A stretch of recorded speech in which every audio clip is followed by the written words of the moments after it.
Hello everyone, welcome to our new video. Our Google Ads series is going on. If you want to watch the whole series, you can come to our channel and watch those videos from here. Okay, so in today's lecture, we'll be discussing about different types of PPC formula or maths. Okay, so without further ado, let's get started. So I have created a doc file called PPC formulas where I have shown all the necessary formulas for our PPC ads. So let's get to know more about them. So the first option we can see here, cost per click.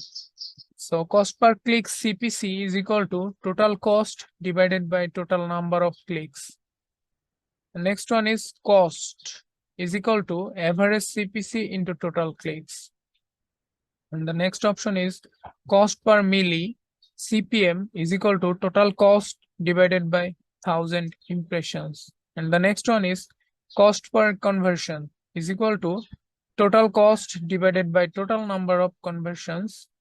And the next one is click-through rate CTR is equal to clicks divided by impressions into 100.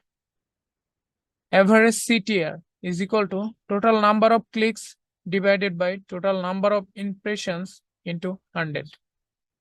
And the next one is conversion is equal to conversion rate into total number of interaction. Conversion rate is equal to total number of conversions divided by total number of clicks into 100.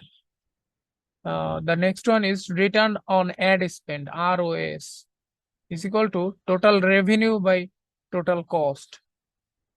Return on investment, ROI, is equal to revenue minus total cost divided by total cost into 100.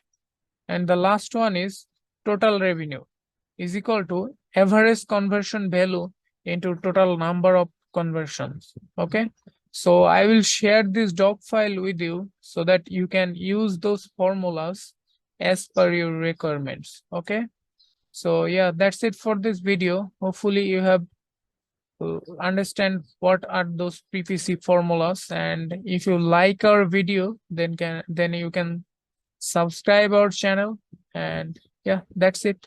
You have a good day. Bye bye.